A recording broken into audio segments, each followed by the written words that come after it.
नमस्कार दोस्तों, मेरा नाम है विजय कुमार। आप देख रहे हैं कॉमिक्स पिटारा चैनल को। तो चलिए दोस्तों, हम लोग कॉमिक्स पढ़े थे देवराज इंद्र, जो कि बाकेलाल की मल्टी स्टार विशेषांक है। इसका पहला पार्ट मैंने अपने चैनल पे अपलोड कर दिया है। पहले पार्ट में मैंने इस कॉमिक्स को 23 पेज तक कवर कर दिया था। अब इस पार्ट में इसके आगे कहानी को शुरू करते हैं। अरे मित्र भूकाल, तुम भी यहाँ हो? हाँ, स्वयं देवराज इंद्र ने किसी प्रयोजन से हमें यहाँ बुलाया है। तुम दोनों की सारी जिज्ञासाओं को मैं कुछ ही देर में दूर कर दूंगा, किंतु पहले मुझे अश्वराज का आवाहन करने दो। इंद्र द्वारा अश्वराज के आह्वान के साथ ही 50वें रथ पर सवार अश्वराज भी वहां पहुंचा था। हिन अरे, मुझे मुझे तो कुदुम छुम्बी ने भाजी तरकारी लाने भेजा था। ये मैं एकाएक कहाँ आ गया? मित्र अश्वराज, स्वागत स्वागत। विवाह कर लिया क्या? अरे, तुम दोनों भी यहाँ उपस्थित हो और मेरे हाथों में भाजी तरकारी देखकर तुम्हें ऐसा आभास हो रहा है। ऐसी अवस्था में किसी को भी ऐसा भ्रम हो सकता है। परंतु ये कौन सा स्थान है? ये स्वर्ग है और हमें किसी विशेष प्रयोजन से यहाँ लाने वाले हैं देवराज इंद्र। देवराज इंद्र? हाँ, तुम तीनों को मैं ही यहाँ लाया हूं। इंद्र ने कहना आरंभ किया। प्रिय योद्धाओं, स्वर्ग का सिंहासन संकट में है और इसकी रक्षा केवल तुम ही कर सकते हो। स्वर्ग के सिंहासन को भला किससे खतरा हो सकता है? और स्वर्ग में देवताओं के रहते भला हम मामूली शक्तियां रखने वाले तुच्छ मानव किस प्रकार से स्वर्ग की रक्षा कर सकते हैं? मैं तुम्हें सब कुछ बताता हूं। इंद्र ने पूरा वृतांत कह सुनाया, किंतु गनों से झगड़े का असली कारण छुपाते हुए बोले। भांग धतूरे के अधिक प्रयोगों ने गनों की मति भ्रमित कर दी है। गन मेरे आसन पर अपना अधिकार करना चाहते हैं। वे किसी भी क्षण यहाँ आक्रमण कर सकते हैं। शिव की शक्तियां पाकर वे निरंकुश हो गए हैं। शिव तपस्या में रत हैं। उज्जड़गण स्वर्ग की सारी व्यवस्था चौपट कर देंगे, जिसका असर पृथ्वीवासियों पर भी पड़ेगा। स्वर्ग के सभी देवता अवकाश हेतु विभिन्न पर्यटन स्थलों को निकले हुए हैं। यही कारण है कि मुझे तुम लोगों का आह्वान करके तुम्हें यहाँ लाना पड़ा, क्योंकि तुम्हारे पास हैं देवताओं की दी हुई दिव्य शक्तियां। देवराज इंद्र को पराजित करो, स्वर्ग का सिंहासन छीन लो। ये स्वर्ग कैसे हैं? लो, वही हुआ जिस बात का भय था। गनों की सेना आ गई। महाबली भूकाल, अश्वराज, गोजो, जाओ, उन्हें रोको। यदि आपका ऐसा ही आदेश है तो हमें आज्ञा दीजिए। आज्ञा दी, तुरंत जाओ वरना पंगा पै जाऊं। इसका मतलब संकट आ जाएगा। इंद्र की आज्ञा पाकर महाबली भूकाल, विलक्षण इच्छाधारी शक्तियों का स्वामी अश्वराज और अग्निलोक की प्रचंड सब शक्तियों का धारक गोजो गनों के आक्रमण का उत्तर देने स्वर्ग में आते शोर की दिशा में चल पड़े। देवराज इंद्र विजयी रहे। यदि ये तीनों महाबली भी गनों की शक्तियों का मुकाबला न कर पाए तो क्या होगा? हे इंद्र, ऐसा नहीं हो सकता। और तुम अभी तक यहाँ क्यों खड़ी हो? शिव के गणों की सेना स्वर्ग के द्वार पर आ पहुंची। देवराज इंद्र का अभिमान चूर चूर हो। स्वर्ग का सिंहासन छीन लो। स्वर्ग के राजा कौन? हम गण और कौन? बम बम भोले, बम बम भोले। हमसे जो टकराएगा वो चूर चूर हो जाएगा। बम बम भोले।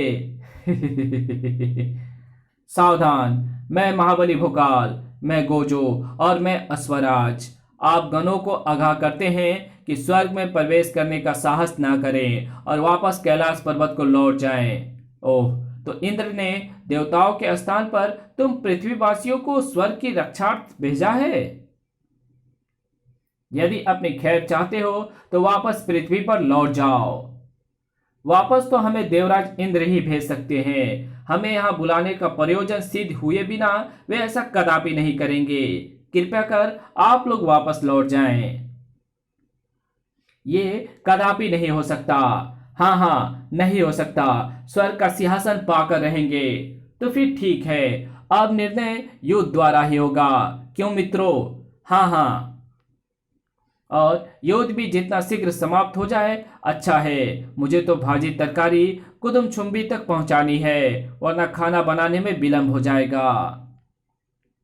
भोकाल ने महागुरु का आह्वान किया। भोकाल! मित्र भोकाल, संभल कर, तुम्हारी लुंगी ना खोल जाए। घबराओ नहीं महागुरु भोकाल के उच्चारण के साथ ही मेरे वस्त्र भी मेरे व्यक्तित्व के साथ ही बदल जाएंगे। अश्वराज ने अपनी अद्भुत पंचाश्व की लगामें खींची और खींच ली अपनी तलवार भी। आक्रमण! हिंद! सब शक्ति धारक गोजो ने आह्वान किया अग्निलोक की शक्तियों का। बिजली का संहारक गुरु घंटाल, जुड़ोका, तीसरी आंख, बिल्लौरा, सकाल, तैयार रहो। हम तैयार हैं स्वामी गोजो। परंतु इससे पहले कि युद्ध आरंभ हो पाता, भोकाल पुत्र तू, अरे दादाश्री आप यहाँ। गोजो पुत्र, ये क्या तू मुझसे युद्ध करेगा अपने परदादा गजोलों से? मेरे परदादा श्री आप भी यहाँ हैं। अस्सु पुत्र, तू यहाँ स्वर्ग में? नहीं, ये नहीं हो सकता। तुझे तो मैंने दीर्घायु का आशीर्वाद दिया था और इतनी अल्पायु में ही तू स्वर्ग पहुंच गया। पुत्र, मैं तेरा लक्कड़ दादा हूं, अर्थात तेरे पिता का पिता। मैं स्वर्गवासी नहीं हुआ मेरे लक्कड़ दादा श्री, मैं सशरीर स्वर्ग में लाया गया हूं। ओह, मैं तो भयभीत हो गया था। प्रणाम प्रणाम प्रणाम। दीर्घायु रहो पुत्रो। पुत्र, हम भी यहाँ हैं। मैं तुम्हारे लक्कड़ दादा का पिता हूँ। और मैं इनका भी पिता। पुत्र गोजो, मैं तुम्हारे परदादा का पुत्र हूँ, अर्थात तुम्हारा दादा, और मैं तुम्हारे परदादा का दादा हूँ। पृथ्वी की योद्धाओं के लिए यह गंभीर संकट था। गोजो, अश्वराज, हम ये युद्ध नहीं कर सकते क्योंकि इनमें हमारे पूर्वज भी हैं जो मृत्यु पश्चात शिव के गणों में शामिल हो गए हैं, क्योंकि शिव के गणों में भूत प्रेत भी शामिल होते हैं। ये वो लोग हैं जिन्हें सदगति प्राप्त हुई है और जिन्होंने स्वेच्छा से शिव का गण बनना स्वीकार किया है। तुम ठीक कहते हो मित्र भोकाल, हम अपने पूर्वजों पर शस्त्रास्त्रों का प्रयोग कैसे कर सकते हैं? हमें वापस देवराज इंद्र के पास जाना चाहिए। लक्कड़ दादा श्री, हम देवराज इंद्र की ओर से आपसे युद्ध करने आए थे, किंतु आप पर शस्त्रास्त्र का प्रयोग नहीं कर सकते। हम देवराज इंद्र के पास वापस लौट रहे हैं। आपसे विनती है कि आप भी तुरंत कैलाश वापस लौट जाएं। ये संभव नहीं है पुत्र। हम स्वर्ग का सिंहासन प्राप्त किए बिना यहाँ से नहीं जाएंगे, तो फिर युद्ध को नहीं टाला जा सकता, किंतु हम आपसे युद्ध भी नहीं कर सकते। अतएव आपसे निवेदन है कि आप जो हमारे दादा परदादा हैं, इस युद्ध में शामिल ना हो।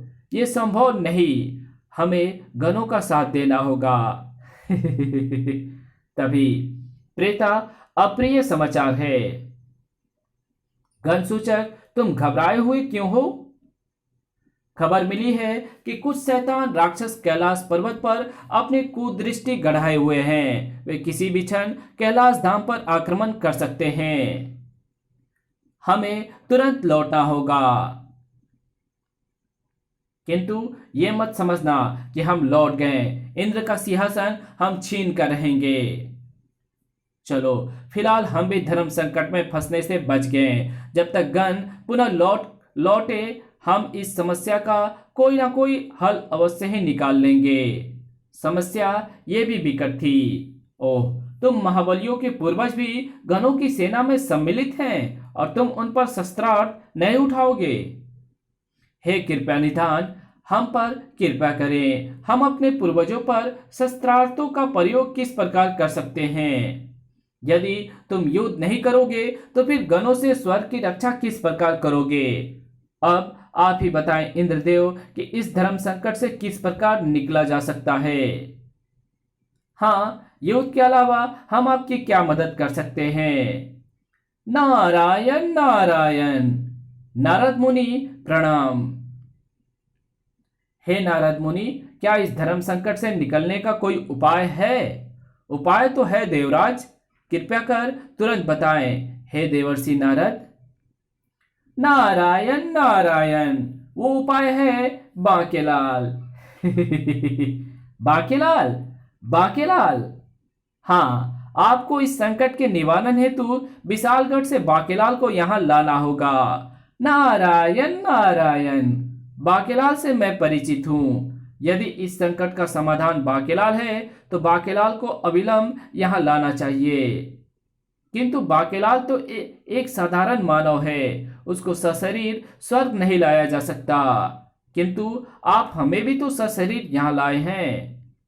हाँ, क्योंकि तुम तीनों में देवतुल्य दिव्य ताकतें विद्यमान है, तुम्हें सशरीर यहाँ लाना संभव था। तथापि बांकेलाल की देह स्वर्ग का अलौकिक तेज नहीं सह सकेगी।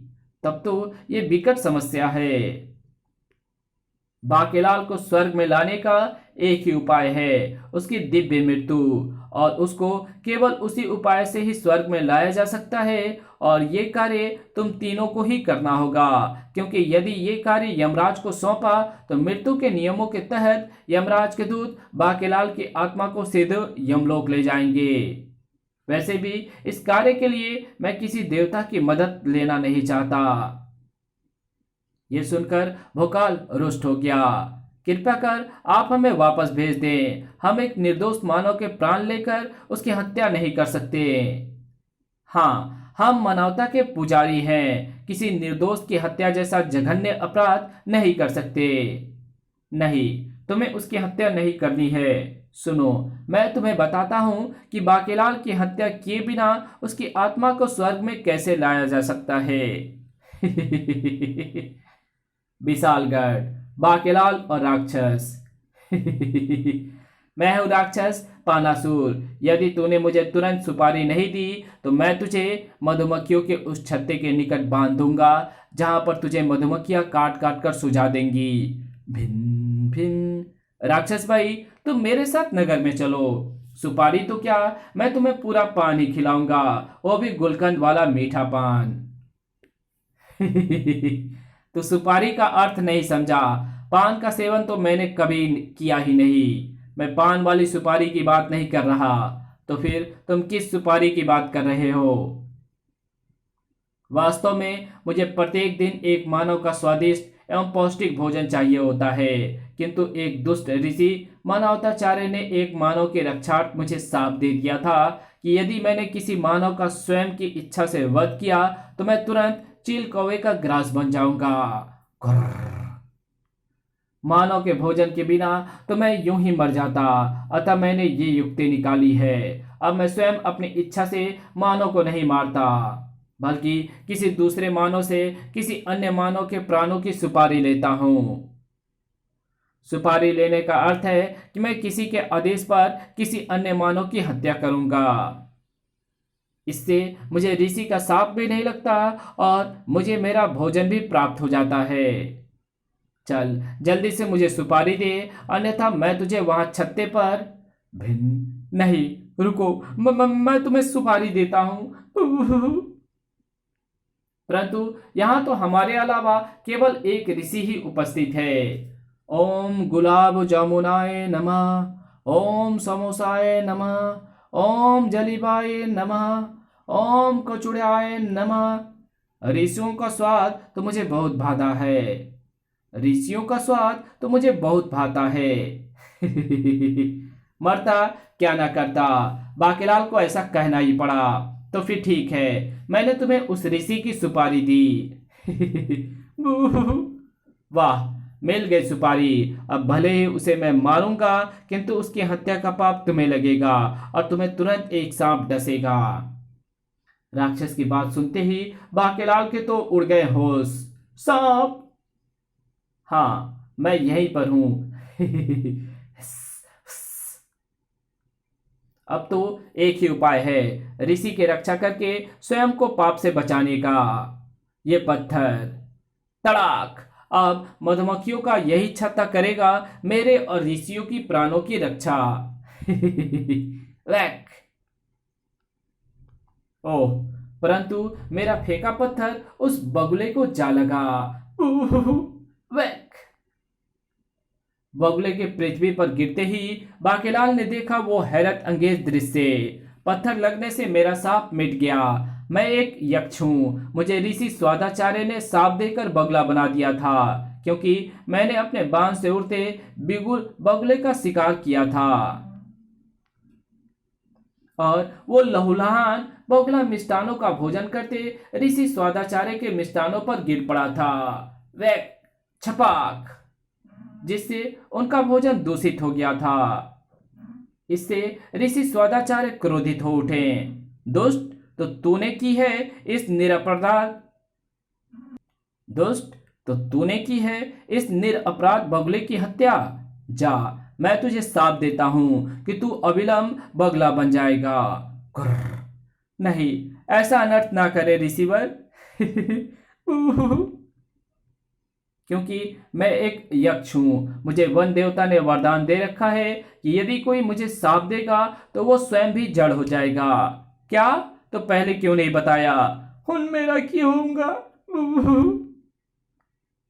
और वैसे भी मैंने जिसे बाण मारा है वो बगुले का वेश धरे एक दुष्ट राक्षस था जो निरपराध मानव का भक्षण करता था। ओह, ये तो अनर्थ हो गया। किंतु अब क्या हो सकता है? मेरा साप मिथ्या नहीं हो सकता, और तुम्हारा भी। जिस दिन बाकेलाल नाम का एक युवक तुम्हें पत्थर मारेगा, तुम्हारा साप उसी दिन मिट जाएगा। इस प्रकार ऋषि स्वादाचार्य जड़ हो गए और मैं परिवर्तित हो गया बगुले में। वैक। जीवित रहने के लिए मुझे मिष्टानों एवं पकवानों का आह्वान करते रहना होगा, ताकि उनकी पौष्टिक सुगंध से मुझे शक्ति प्राप्त होती रहे। तभी एक तीव्र चीख को सुनकर बाकेलाल एवं यक्ष चौंक पड़े। आ! ये किसकी चीख का स्वर है? ओह, अवश्य ही दुष्ट राक्षस ने ऋषि का वध कर दिया हो। ओह, अवश्य ही दुष्ट राक्षस ने ऋषि का वध कर दिया है। किंतु ये क्या? गिरा तो राक्षस पड़ा है। आह! खड़क पर प्रहार ऋषि पर करते ही ऋषि का तो कुछ नहीं बिगड़ा, किंतु मेरे प्राण पखेरु उड़ने को हैं। यक्ष को साप देकर मैंने जो राक्षसी कृत्य किया था, उसके पश्चात मेरा साप एक राक्षस द्वारा प्रहार के पश्चात ही टूटना था। मैं जड़ अवस्था से बाहर आ गया। यक्ष के गायब होते ही बेटा बाकेलाल तो यहां से खिसक ले, अन्यथा कहीं ऋषि को पता चल गया कि मैंने ही राक्षस को उसकी सुपारी देकर वध के लिए भेजा था, तो वो अवश्य ही साप देकर फिर कोई संकट खड़ा करेगा। ठहरो वत्स बाकेलाल। बाकेलाल, मैं ऋषि स्वादाचार्य हूँ। यदि तुम राक्षस को मुझ पर प्रहार करने को ना उकसाते और बगुले को पत्थर ना मारकर यक्ष को सांप से मुक्त ना कराते, तो मेरा सांप भी ना मिटता। मैं तुम पर प्रसन्न हूँ और तुम्हें वरदान देना चाहता हूँ। वरदान? मांगो वत्स, मैं तुम्हें तुम्हारी इच्छित वर ही देना चाहता हूँ। इच्छित वर? वो मारा। इससे सीधे सीधे तो विशालगढ़ का राजा होने का वरदान नहीं मांग सकता। हे ऋषिवर, यदि आप इतने ही प्रसन्न हैं तो मेरी कुंडली में राजयोग उत्पन्न करें। अवश्य बाकेलाल, तुम्हारी कुंडली में राजयोग अवश्य ही उत्पन्न होगा। ओम लडुआय नमः, ओम बर्फिये नमः, ओम राजभोगाय नमः, ओम पतिसाय नमः, ओम रसुगलाय नमः, ओम छैना मुर्गियाय नमः। इतने मिष्टानों का आप क्या करेंगे ऋषिवर? मुझे मिष्टानों एवं पकवानों का स्वाद ही भाता है बाकेलाल। तुम भी इनमें से 6 प्रकार के व्यंजनों का भोग लगाओ, तत्पश्चात तुम्हें तुम्हारी इच्छित वर प्राप्त हो जाएगा। अवश्य मुनिवर। मिष्टानों का भोग लगाते ही बाकेलाल की आंखें एकाएक चौकाचौंध हो उठी। मुझे कुछ चकाचौंध से भरा दृष्टिगोचर हो रहा है। बाकेलाल, वो चकाचौंध नहीं, शिवलिंगम की दिव्य आभा है। तुम्हें इसका साक्षात दर्शन करने के लिए अविलंब रुद्राक्ष वृक्ष की कोटर में प्रवेश करना होगा। रुद्राक्ष वृक्ष की कोटर? हाँ बाकेलाल, शिवलिंगम 2000 वर्षों में एक बार ही साक्षात रूप से दर्शन देता है। शिवलिंगम के साक्षात दर्शन करने वाली भाग्यशाली व्यक्तियों की कुंडली में राजयोग उत्पन्न हो जाता है। ऋषि ने बाकेलाल को रुद्राक्ष वृक्ष का पता बताने के साथ ही कहा, बाकेलाल, मेरे वरदान की शक्ति से रुद्राक्ष वृक्ष तुम्हें साक्षात दर्शन हेतु भीतर जाने का मार्ग दिखाएगा। तो मैं चला शिवलिंगम के साक्षात दर्शन को। चल चेतक, शिवलिंगम के दर्शन के पश्चात मेरी कुंडली में पैदा हो जाएगा राजयोग। घुड़ ईश्वर करे कि इस नामुराद की मुराद कभी पूर्ण ना हो। हिंद किंतु ऐसा नहीं हो सकता कि 2000 बरस पश्चात पृथ्वी पर ऐसी करिश्माई घटना घटित होने वाली हो और राक्षस उस रहस्य से अपरिचित हो। मुसकमुंड, अब पृथ्वी, आकाश और पाताल पर होगा मेरा, तेरा और मारोतो का शासन। मकरमोट, मुझे तो पृथ्वी अधिक भाती है, मुझे पाताल मरोतो तेरे लिए बचा है। मुझे पाताल मरो तो तेरे लिए बचा आकाश अर्थात स्वर्ग। तो फिर ठीक है, मैं स्वर्ग पर राज करूंगा, मैं देवताओं पर शासन करूंगा। वैसे भी देवताओं से मेरा 36 का आंकड़ा है। अरे मुसकमुंड, अपनी गति बढ़ा, अन्यथा रुद्राक्ष वृक्ष तक पहुंचने में कल हो जाएगी। गति कैसे बढ़ाऊं? मेरी भारी भरकम मकरपूछ गति बढ़ने ही नहीं देती। ऋषि के मार्गदर्शन के पश्चात बाकेलाल शीघ्र ही रुद्राक्ष वृक्ष के समीप आ पहुंचा। बाकेलाल, तुम्हारा स्वागत है। किसी कविता की सुंदर सी 4 पंक्तियां का पाठ करके तुम रुद्राक्ष क्षेत्र में प्रवेश कर सकते हो। ओह, कविता? क्यों नहीं। साबुत चना चने का छिल्ला, साबुत चना चने का छिल्ला, चने की दाल कर गीला, चने की दाल कर दाल को गीला, बेसन से बनता चीला, मैंने बनाया कौवे ने छीना, इसी को कहते हैं कंगाली में आटा गीला। वाह वाह, ऐसी अद्भुत कविता मैंने अपने जीवन में कभी नहीं सुनी। मैं बहुत प्रसन्न हुआ। अब भीतर जा बाकेलाल, ईश्वर करेंगे तेरा भला। बाके पाव बढ़ाना, भीतर जाके शिवलिंगम के तू दर्शन कराना, बाके पाव बढ़ाना। पांव तो बढ़ाएगा किंतु बाकेलाल नहीं, मकरमूड।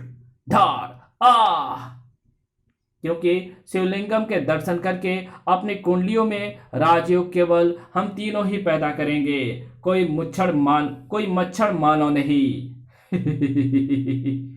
हम तीनों ने शिवलिंगम के दर्शन हेतु शक्ति अर्जित करने के लिए 3 युगों की प्रतीक्षा की है, अर्थात मैंने द्वापर से कलयुग तक, मुसकमुंड ने त्रेता से कलयुग तक और मकरमुंड ने सतयुग से कलयुग तक की। और हमें मारने का विचार छोड़ दे, क्योंकि हमें केवल हमारे युग का ही कोई योद्धा मार सकता है।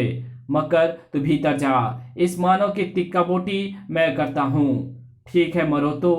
धाड़, ये राक्षस कहां से आ मरे? तीतर के आगे 2 तीतर, तीतर के पीछे 2 तीतर, आगे तीतर पीछे तीतर, मैं चला भीतर। वाह वाह, क्या कविता है, तुम भीतर जा सकते हो। मारो तो तू भी भीतर जा, इसको मैं संभालता हूं। ठीक है मुसक मुंडा। बाके बेटा, ये तीनों तेरी चमड़ी उधेरे बिना नहीं रहेंगे और तुझे शिवलिंगम के दर्शन भी नहीं करने देंगे। मगर इससे पहले कि मकरमोट और एक कदम आगे बढ़ा पाता, धार आ, अरे मकरमुंड, मुझे किसने मारा? किसकी मृत्यु आई है? तभी वहां कर गिरा, मरो तू भी। तुझे ही नहीं मकरमुंड, मुझे भी किसी ने मारा। किसकी मृत्यु आई है? तुम्हें हमने मारा है और मृत्यु आई है तुम तीनों दुष्ट राक्षसों की। तुम मेरे हाथों मृत्यु को प्राप्त होगा मकरमूड। मेरा नाम है भोकाल। शिवलिंगम के दर्शन करेगा केवल बाकेलाल। ये तीनों कौन हैं? पर ये सही समय पर आए हैं और तू मरेगा मेरे हाथों मुसकमुंड। मैं हूं गोजो। अब बचा मैं, मारो तो। मेरा शिकार तू बनेगा मारो तो मैं हूं अश्वराज। ओह, इनमें से भोकाल से मैं पूर्व परिचित हूं, ये लोग मेरी मदद को आए हैं। मुसकमुंड ने अपनी मकर पूंछ के तेज प्रहार से गुंजों को दिन में तारे दिखाने में कोई कसर बाकी ना रखी थी। मेरी मूसक जैसी सूरत पर ना जाना, मेरी पूंछ है मगरमच्छ सी शक्तिशाली। थर्ड, और मेरी मूसक जैसी पूंछ पर ना जाना, मेरा मगरमच्छ सा मूड है अति बलशाली, अति शक्तिशाली। धाड़, उफ, मैं प्रतिद्वंदी को क्यों मारूं जब तक उसके प्रहारों से जबकि उसके प्रहारों से बढ़ती है मेरी शक्ति। तड़ाक। बाकेलाल, तुम रुद्राक्ष वृक्ष में प्रवेश करके शिवलिंगम के दर्शन कर लो। भोकाल ठीक कहता है, चल बेटा बाकेलाल, जल्दी से चल रुद्राक्ष वृक्ष की ओर। मरोतो की सर्पीली काया तीव्र गति से लहराई और रुक जा मानो, शिवलिंगम के दर्शन केवल हम तीनों राक्षस करेंगे। बाप रे। बाकेलाल को पूरी ताकत से निकट आते अश्वराज पर धकेलकर मारुतो रुद्राक्ष वृक्ष में प्रवेश कर गया। रुद्राक्ष वृक्ष की जय हो। सुनो कविता प्यारी, वो पड़ा था मैं खड़ा था, वो पड़ा था मैं खड़ा था, शत्रु सामने था मैं लड़ा था, मैं लड़ा था। वाह, क्या सुंदर कविता है। तुम भीतर जा सकते हो। मैं तो चला भीतर। वो राक्षस रुद्राक्ष वृक्ष में प्रवेश कर गया है और मेरा मस्तिष्क इस टक्कर से बुरी तरह चकराने लगा है। सप्तशक्ति धारक गोजो के आह्वान पर उसे प्राप्त हुई अग्निलोक की संहारक शक्ति। मेरी शक्ति से आपकी काया चट्टान से शक्तिशाली हो जाती है स्वामी। अब इस दुष्ट की पूंछ का प्रहार आपको कोई हानि नहीं पहुंचा पाएगा। धाड़, किंतु मेरा मुक्का इसका जबड़ा अवश्य हिला देगा। तो मैं बढ़ाता हूं अपनी पूंछ की शक्ति को। तड़ाक। इसकी पूंछ अत्यंत शक्तिशाली है संहारक, इसकी चोट भयंकर है। उफ, जुड़ो का अपनी शक्ति का कुछ कमाल दिखाओ। जो आज्ञा स्वामी। मेरी मक्कर पूंछ भूमि को जकड़े रखती है, तो मुझे हिला भी नहीं पाएगा। गोजे ने पुकारा अपने शरीर में वास करती एक अन्य शक्ति को। बिलोड़ा, ये मूसक तुम्हारा ही शिकार है। ओह, कोई साधारण मूसक तो मुझसे तुझसे भयभीत हो जाता है बिलोड़ा, परंतु मैं मूसक मूढ़ हूं।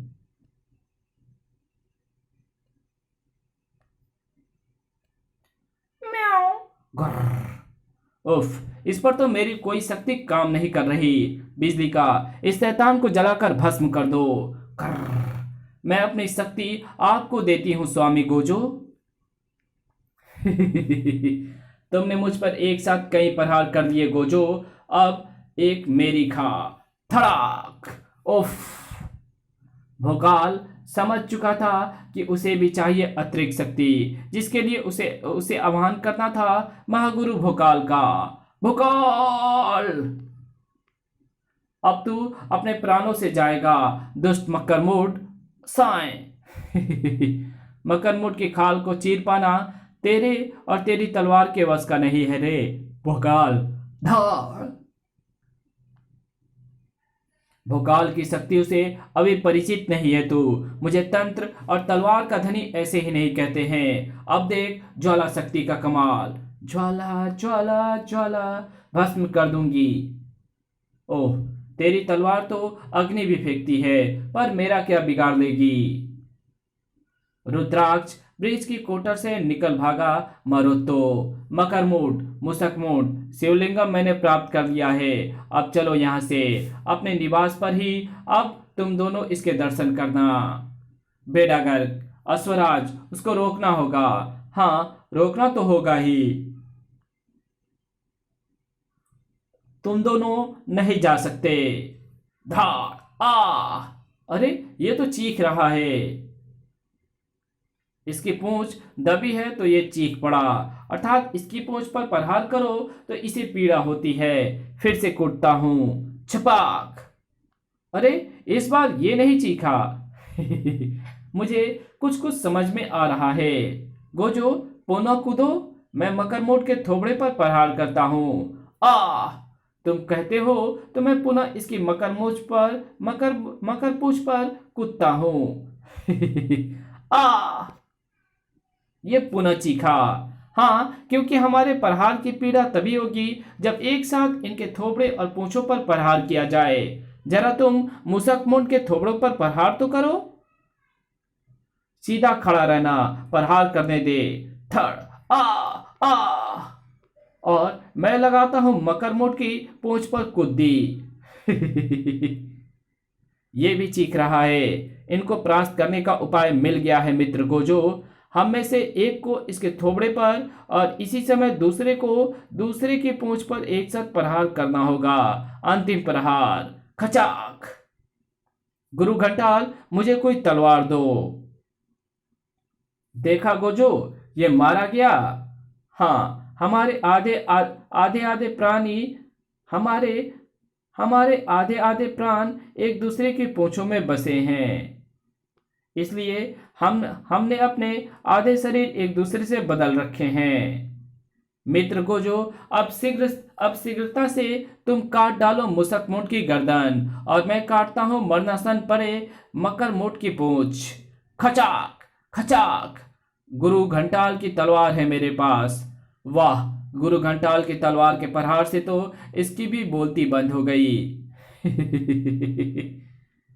दोनों दुष्ट दैत्यों का अंत हो गया। किंतु इसका तीसरा साथी मरो तो महाशिवलिंगम उठा ले गया है। घबराओ नहीं। अश्वराज उस शैतान के पीछे गया है। अश्वराज की विलक्षण शक्तियों से बच नहीं पाएगा मरोत्तो। अश्वराज 50वें रथ पर सवार मरोत्तो के पीछे था। अश्ववट, कालाखोर, नीलकंठ, रक्तांबर, श्रव्य शक्ति। शत्रु मरो तो आंखों से ओझल ना हो जाए, अपनी गति बढ़ाओ। श्रव्य शक्ति, तुम उसकी सरसराहट को दूर से भी सुन सकते हो। श्रव्य शक्ति ने हिनहिनाकर अश्वराज की बात की पुष्टि की। 5 अश्वों में से बोलने एवं अश्वराज से बातें करने की शक्ति केवल श्वेताश्व अश्ववट में ही थी। शेष घोड़े क्या कह रहे हैं अश्वराज को अश्ववट ही बता सकता है। हिन अश्वराज श्रव्य शक्ति मरोतों की सरसराहट को सुन रहा है। रक्तांबर, तुम दूर तक देख सकने में सक्षम हो। देखो वो शैतान कहां तक पहुंच गया है। लंबी झाड़ियों में होने के कारण वो रक्तांबर को दिखाई नहीं पड़ रहा है। अश्वराज, रक्तांबर की बात अश्ववट ने अश्वराज तक पहुंचाई। रक्तांबर अब इसे देख पा रहा है। अश्वराज, हाँ, अब तो मैं भी देख पा रहा हूं। तड़ाक। हिंद, किंतु परंतु इसे उछाला किसने। इस कहानी को यहीं खत्म करते हैं। इसके आगे कहानी पढ़ेंगे इसके पार्ट 3 में। तो मिलते हैं इसके तीसरे पार्ट में। तब तक के लिए बाय। अगर वीडियो आपको अच्छी लगी तो इस वीडियो को लाइक कर देना। चैनल पर नए हैं तो चैनल को सब्सक्राइब और बेल आइकन को जरूर प्रेस कर देना। तो मिलते हैं आपसे इसके तीसरे पार्ट में। तब तक के लिए बाय। वीडियो अच्छी लगी तो इस वीडियो को जरूर से अपने ग्रुप या अपने दोस्त मित्रों के साथ जरूर से शेयर कर देना।